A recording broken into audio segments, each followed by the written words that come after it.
AP ప్రజలు దీర్ఘకాలంగా ఎదురు చూస్తున్న సౌత్ కోస్ట్ రైల్వే జోన్ ఏర్పాటుకు సంబంధించి గెజిట్ విడుదలైపోయింది.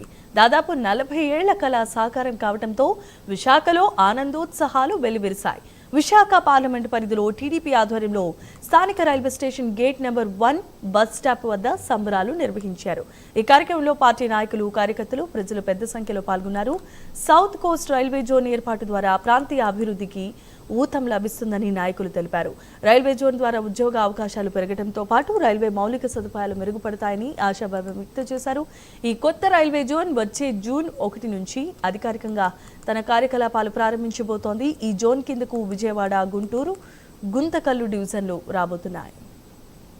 విశాఖ కేంద్రంగా కావాలనేటువంటిది ఒక డిమాండ్. విశాఖ ప్రజలే కాదు, రైల్వే ఉద్యోగస్తుల నుంచే కాదు, ఈ ప్రాంతంలో ఉండేటువంటి వారి అనేక మంది తాలూకా మనోభావం.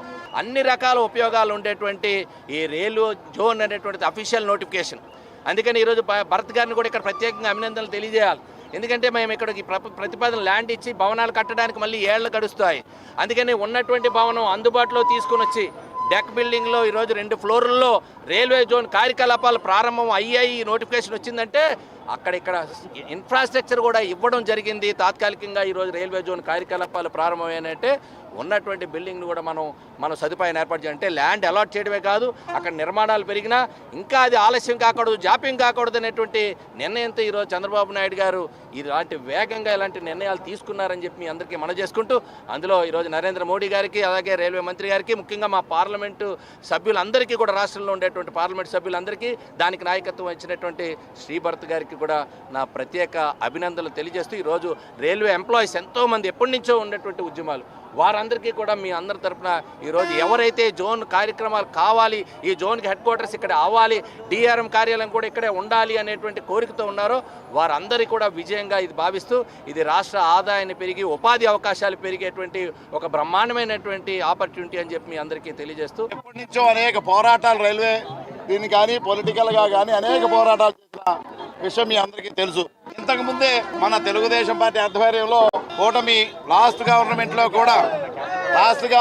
కూడా రైల్వే జోన్ ఇస్తారు అని చెప్పి ఒకనొక సందర్భంలో అయితే చంద్రబాబు నాయుడు గారు ఇక్కడ రైల్వే మినిస్టర్ గారు వస్తే అసెంబ్లీ జరుగుతుంటే ఎమ్మెల్యేలు అందరినీ ఇక్కడికి పంపించారు రైల్వే జోన్ ప్రకటిస్తారు అని.